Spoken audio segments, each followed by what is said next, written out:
Welcome to LexLocal. I'm your host, Rick Dorrington. You might notice the background looks a little different. Well, that's because it is. In an effort to bring LexLocal more to the community, we decided to record today's episode at the Lexington Community Center, who just celebrated their 10-year anniversary. We'll have more on that later. First up, the story everyone is talking about. Devin Shaw has an in-depth update on the construction of the new high school. The current high school was built in 1953. There is no argument that it is overcrowded and needs repairs. The Bloom design was chosen from 19 options, including renovations of the current school and new construction. Arriving at the Bloom design has been years in the making and included input from the community and current students. The new design features cutting-edge academic spaces and consideration for performing arts programs. It also takes into account ways the community can use the space. At the September 18th School Building Committee community meeting, the architectural firm SMMA showed a video previewing the current state of the design. We thought it was important to show a longer clip of the video. The unique relationship that the existing LHS has had since the 1950s by creating a new, highly visible gateway when approached from downtown. This moment of gathering and inflection signals a shift in pedestrian flow toward a new destination, the eastern entrance of the school. The approach sequence and plaza, framed by the building's wings, are designed to accommodate a confluence of multimodal traffic as well as a wide array of activities, from quiet reflection to social gathering and exploring nature. As at the north and west, this entrance will provide access directly into the dining commons. As we shift to the north side, near the intersection of Park Drive and Clark Street, the arrival plaza and entry are scaled down to support an alternative entrance primarily used by the LABBB Special Education Program during the day. From Worthen Road at the west side, we encounter the most publicly visible face of the project. At this side, the architecture of a primarily brick building offers gestures of permanence, welcome, and protection, with a deep cornice framing the highly transparent entry and with an arcade carved into the masonry base. Upon entrance into the dining commons, the three-wing organization of the school becomes instantly clear. Strategically placed skylights provide a wash of daylight from above, lending the air of an outdoor space and creating the feeling of a campus within the school.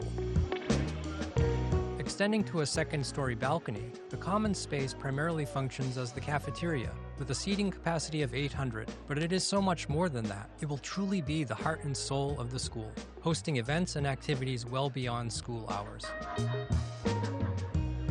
A learning stair serves as an open amphitheater, providing access to level 2.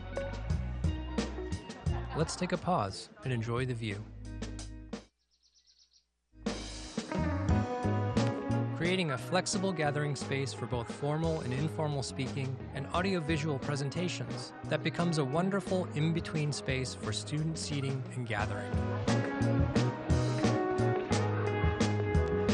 Conceived as part of a Main Street interior concept, Innovation Lab spaces within the building wings are strategically located behind glazed storefronts in order to display the unique programs and hands-on learning opportunities within.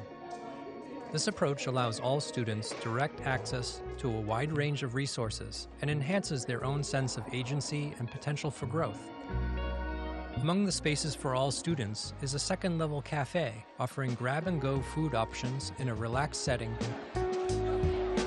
acting as a bridge both physically and educationally, the large group instruction space, one of 2 in the school. It is suitable for a variety of uses across departments, including co-teaching, seminars, music practice, art display, testing, as well as after-hours meetings and functions.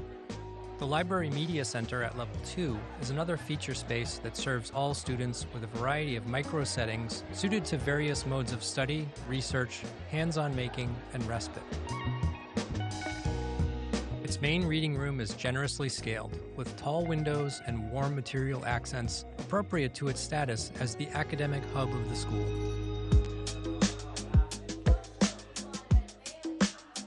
Moving up through the building, the Level 3 courtyard provides an accessible exterior space similar to the existing LHS quad, but in contrast is completely contained within the walls of the school, offering easy, secure access to outdoor classrooms, seating, and gathering space.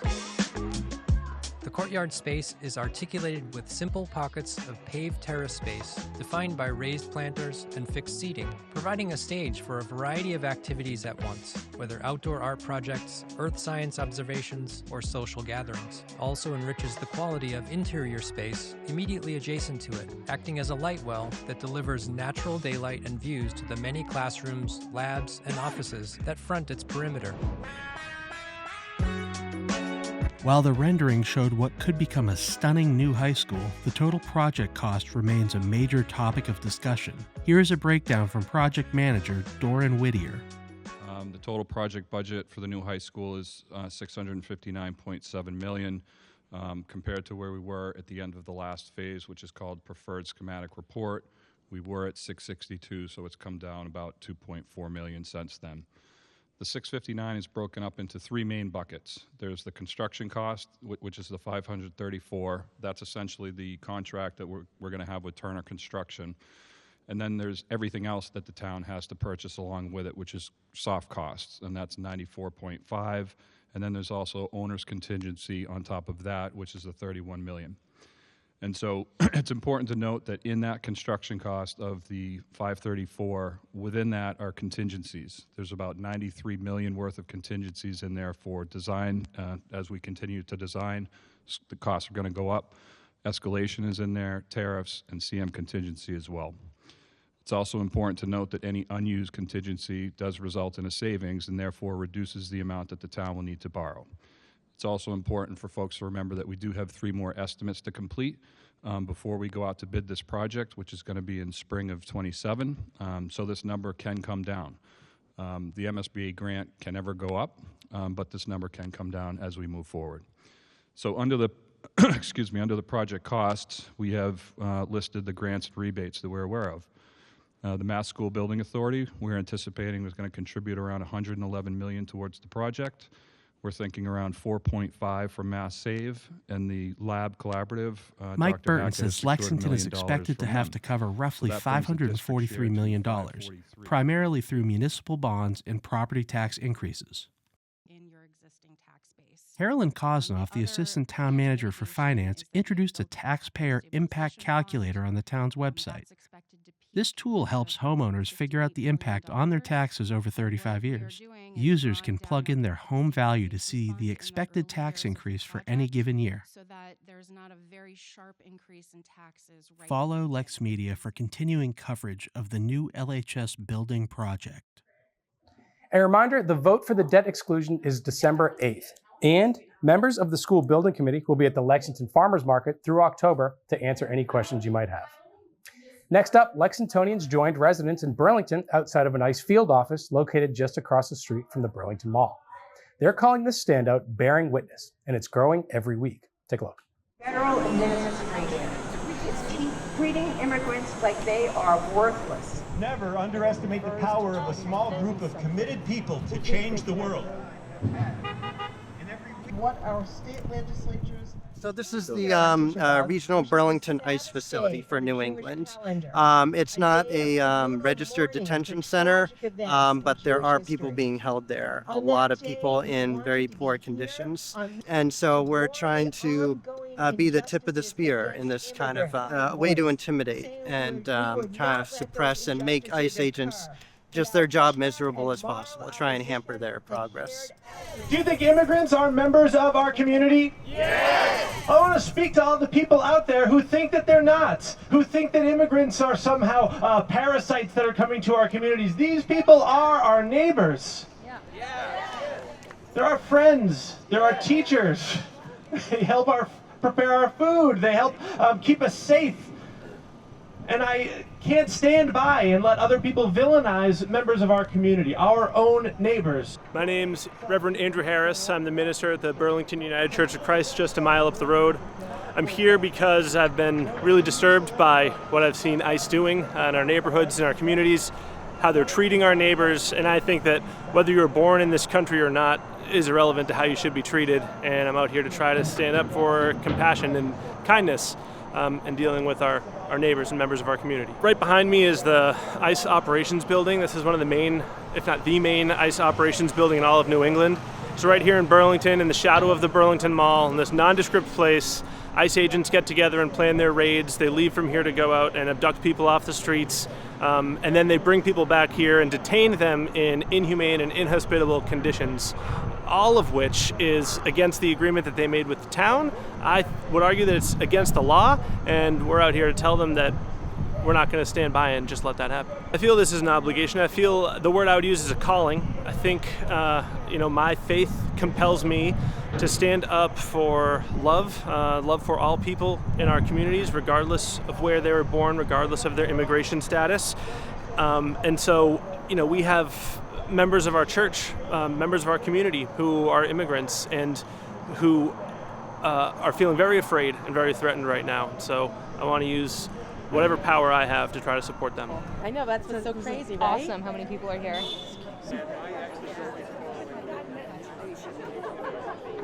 I'm here because I'm concerned about the people inside this building and the government collection of them illegally and the government holding them here illegally against their will with no access to due process. As we work to combat regime of mass detention and mass deportation. Gathering and rallying and protesting like we are doing now is absolutely vital. We must stand up to these injustices with our visible and vocal response.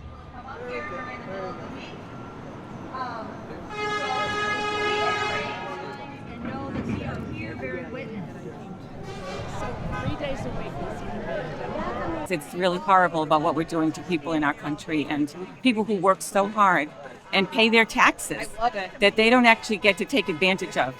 So I'm just doing a little part. It's what I can do, and it makes me feel like I'm doing something. I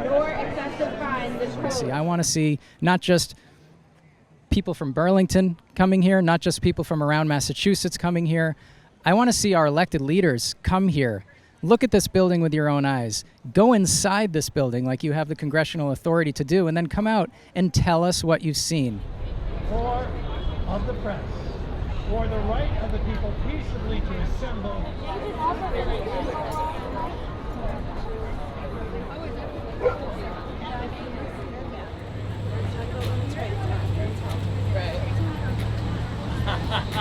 Hey, what do you think?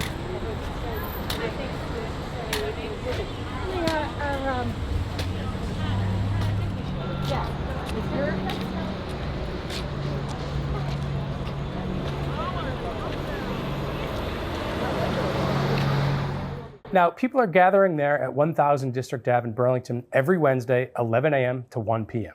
The residents in Burlington have already proposed to take this issue to town meeting. Stick with us. We'll be right back after the short break.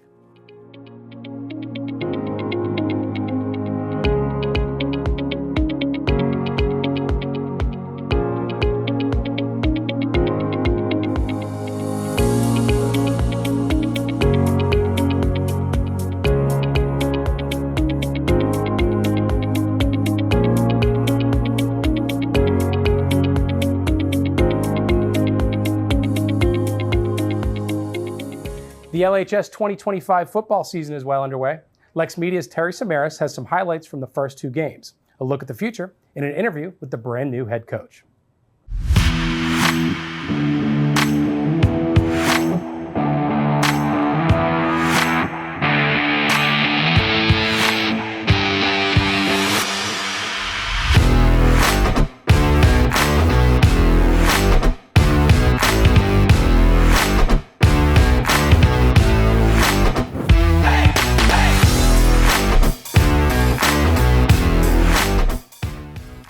It's a season of change for the Lexington Minutemen. With a new head coach at the helm and 2 home games already in the books, LexMedia takes you through the highlights and introduces you to the man leading the program into a new era. Under the Thursday night lights on September 11th, the Minutemen opened their first home game with energy and determination. The Minutemen stuck to their ground and pound game plan, relying heavily on star running back Amari Mao, who powered through the defense to score 3 times on the night.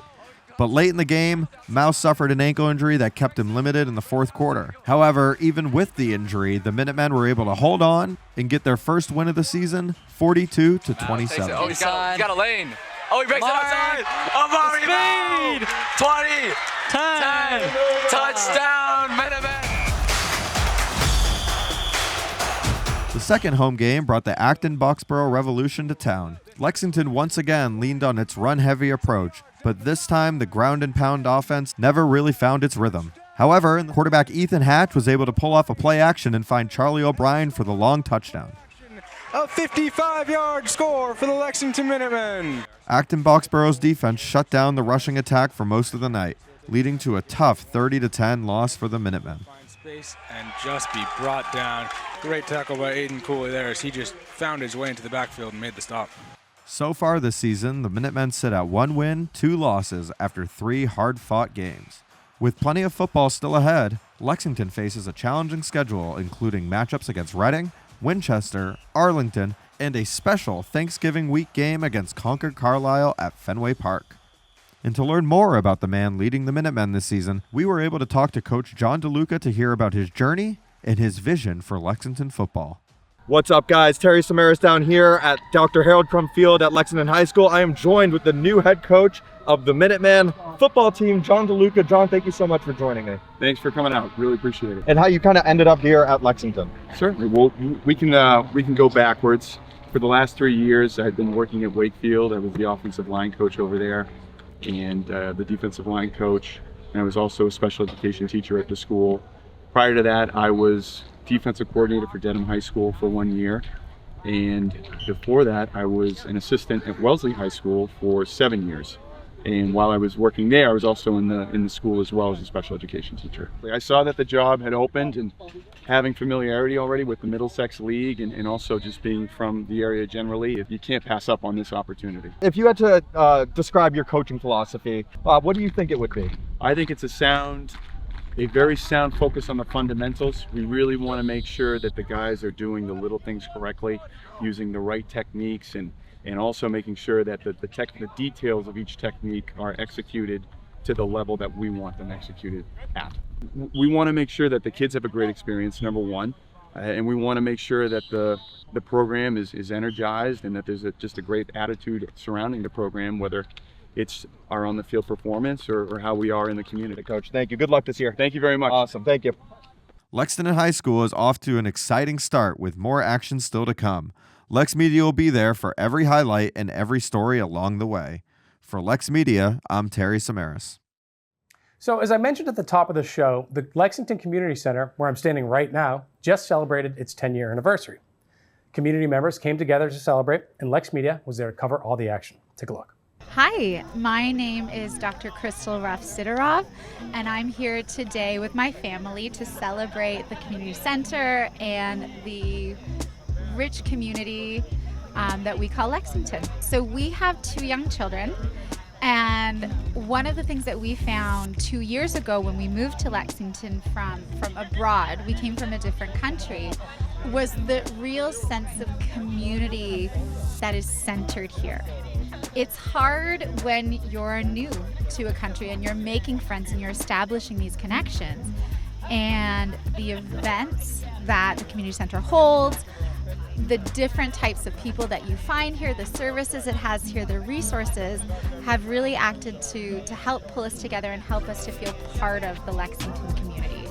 It's a fantastic place. It's a place where I think my kids can grow up and they can play and they can learn more about their community. There's master sessions with world-leading experts that we just have here in Lexington. It's such a fantastic resource, and I plan to continue using it, and I hope you do too. As early as 2005, the town was searching for new accommodations for the senior center. At one point, they considered the Department of Public Works site. It recommended creating a combined use site for a senior center and residential development. Well, of course, that didn't happen. A better idea appeared with the town's purchase of this building from the Scottish Rite. Again, the Council on Aging and the Human Services Department stepped up to ensure that all programming and services were carried over successfully and that the transition went well. The transition was literally a breath of fresh air, with a lovely, bright, vibrant, spacious facility with tremendous new opportunities for programming and services for everyone. The Human Services Department reported that in the very first year, they saw an increase of 32% in the number of seniors taking advantage of the various programs and services. When the community center was established, it was said that, quote, "This center will be an intergenerational space for community members of all ages and abilities to gather for health and wellness opportunities, including physical fitness, social and emotional support, skill building, and more," end quote. This is certainly true for our older adults, and the Council on Aging is proud to continue to be supportive of all aspects of older adults' life, including especially the activities and services provided right here at the community center. Thank you.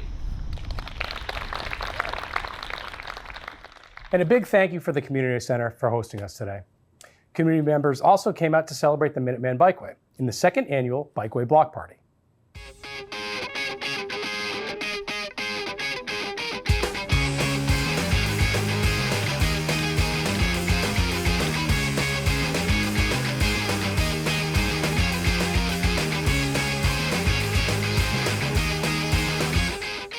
My name is Brian Johnston, and I live in Lexington. I'm on the board of the Friends of the Bikeways. We are part of the planning for this Bikeway Block Party. This is the second annual, so we hope to grow this year by year. Bikes are important, community is important, and we want to combine the two. That Bikeway is in the Rail Trail Hall of Fame because it is so popular. The Bikeway is for the community, and we're just trying to expand on that with a big party here.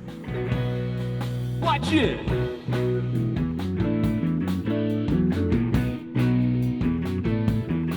I was born in a Class 5 hurricane, and I howled in the morning driving rain. But it's alright now, but it's a guess. But it's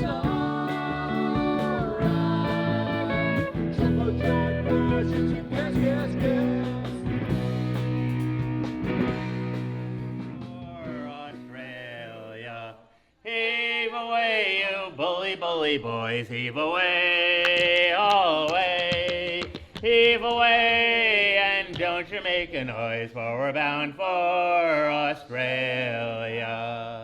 For more information on the Friends of the Bikeway, just go to our Facebook page, and you'll find all the events that we do are published there. All the volunteering that is needed is also gone out there, and there's a mailing list that you can put yourself on. Bully, bully boys, heave away, haul away, heave away, and don't you make a noise, for we're bound for Australia. Another short break. We'll be right back.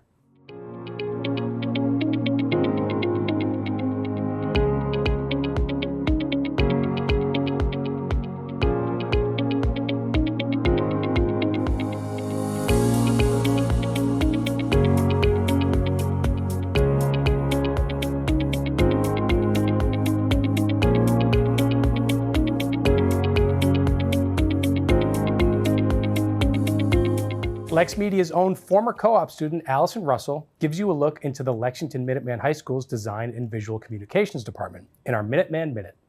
I'm Miss Barry. I teach Design and Visual Communications here at Minuteman High School. I work with freshmen and seniors. I worked in the graphic design and pre-press industry for 13 years. At a certain point, I was doing so much teaching of people who do work in the industry that one of my own prior bosses actually came to me and said, you know, you really should think about doing this with kids. And that kind of started the ball rolling. I'm James McNamara, and I'm one of the DVC instructors here at Minuteman High School. I teach sophomores and juniors in our DVC curriculum, the basics of design, typography, introduction to layout. We get into animation, user interface and experience design, logo design, advertising design, poster design, and the history of graphic design. If you're passionate about art and design, you're a great fit for DVC.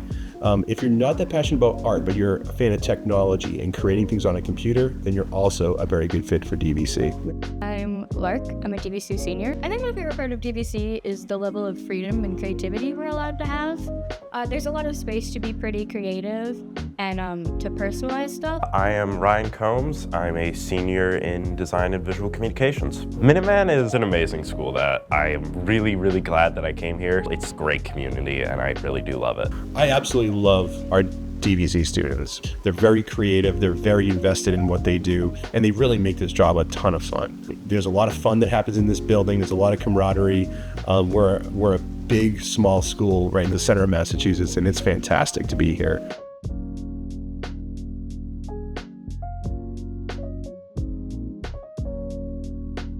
Chef and author of the cookbook Bitter and Sweet, Omid Rostahi, took up residency in our very own LexMedia kitchen last year for 2 nights of cooking classes. And guess what? He's coming back. Take a look. Hello everyone, welcome. I am beyond thrilled to be here with you. This is a very, very special event for me, and I hope to be a special event for you as well. Okay. Now, who am I? My name is Omid. I was born and raised in Tehran and left Iran as a teenager, but part of my association and excitement about Iran is my affinity toward the Caspian Sea. So when it came time for me to find a social media identity, I went around, tried different names, and it just wasn't fitting until one day it was like, oh, how about the Caspian Chef? It just was just so cutesy. Unlike me, so we're gonna go with this one. Persian food is not fast food. So that means things simmer, boil, cook for a while. What is this thing we call saffron? Where does it come from and why is it so expensive? This is what I like to do. I like to teach, I love being with people, and I love sharing stories. So I hope your souls are nourished. بفرمایید نوش جان. Yeah, thank you. This time he will be joined by his friend and best-selling Lexington author, Marjan Kamali. Recordings of his classes are available on demand on lexmedia.org and on our YouTube channel. Lastly, we leave you the behind-the-scenes look at our summer 2025 kids filmmaking class, Clue. So the LexMedia Kids class is an annual event that we put on every August. What it is we bring in a bunch of students, ages 8 to 14, and we put on a kids filmmaking class for them where we shoot, write, edit, all within 1 week to make a short film. By the end of the week, we have on Friday, we have a premiere with their families, we show the finished film, and it kind of shows them the whole process. They act in it. So they get to ask questions as we go along with it. It's chaotic, it's crazy, but by the end of the week, we get to look back at it and think about like how much fun we have. Terry had this idea if he wanted to do Clue, and I thought that was a really fun idea, but it's hard to find a way to make it kid appropriate and not mega long. It was really fun piecing it together. It was really a group activity where, workshopping ideas. The hardest part, I think, was it's a lot of moving parts in the story Clue. So getting each character to have enough lines and have enough reasonable doubt that maybe this person did it. But it was really fun. And the kids are great. It gets a little chaotic, especially towards the second and third day of it when they're started a little more fatigue sets in because we've been filming so long. But at the same time, they really enjoy it. And it's really cool to get them to watch them see the process. You just see the stuff on TV. You don't actually make the show yourself. So getting to see how we, do the boom mic, how we set up the shots, how we prep the actors, I think is really cool for the kids. And at the same time, it's just nice getting out there to see them. Some kids, they'll just be timid for half the lines and all of a sudden they'll just nail one line really hard just out of nowhere, which helps us from production side because we're trying to make a great movie, but also we're just trying to make the movie, we have to get it done by then the 3 days, 4 days. We're not looking for necessarily the best take, which is always great to have, but we're just looking for a good take. I do hope that it does plant the seed, whether it be filmmaking, script writing, or acting. You know, some of these kids are very good little actors, and I hope to see them on the Lexington High School stage or, you know, going forward. It's a lot of fun, and I do think for some of them a seed was planted and an itch was scratched, and maybe they'll want to continue pursuing something like this. And who knows, maybe they can intern for us and come back and even volunteer. It really did surprise me how they bought in. And you know, you really have to wrangle them. You do have to remind them daily of what we're doing. And you know, maybe in real time the kids don't really know, not know what they're doing, but like how it all makes sense and how it's all gonna look. So when Friday comes around and we do the premiere screening and they get to see the final product, you can tell that they're like, oh, that's why we did that. Oh, that's why we did that little cutaway scene to pull the lever down so the lights go all out. That's why we did that scene. Oh, we didn't film that scene, we just got the audio because we covered it with B-roll for the ending scene. So I'm sure in real time it's a little confusing, but by the time they see it in the premiere, it's a little eye-opening for them, which it's always nice to see. I think it absolutely inspires creativity. I think that giving kids the opportunity to explore every aspect of filmmaking kind of breaks it up from one like giant monster to like, okay, maybe I want to be an actor, or, you know, I really liked being behind the camera, so maybe I'd be more interested in learning how cameras work or lighting. I think it takes one large piece and breaks it into smaller pieces, which is more digestible for kids.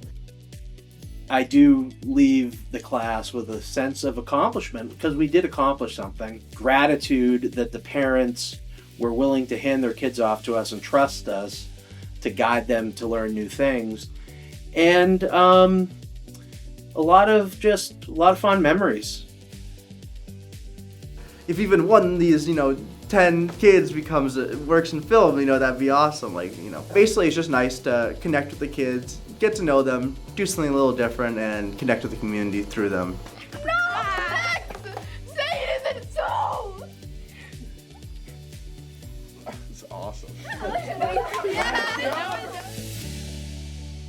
If you'd like to watch the full movie that the kids made, it's on our YouTube channel now. For all of us here at LexMedia and the Community Center, thank you for watching. I'm about to go smoke director Terry Samaras in a game of ping pong. Welcome to LexLocal. I'm your host, Rick Dorrington. The event, dubbed South Freelick Day, where people will be able to listen to hear an artist. This is one of the highlights of my year every year. It is a proud day for the entire town of Lexington. The money maker keeps on making money. And we're having a fantastic day here. I just want to say, everyone have a nice day.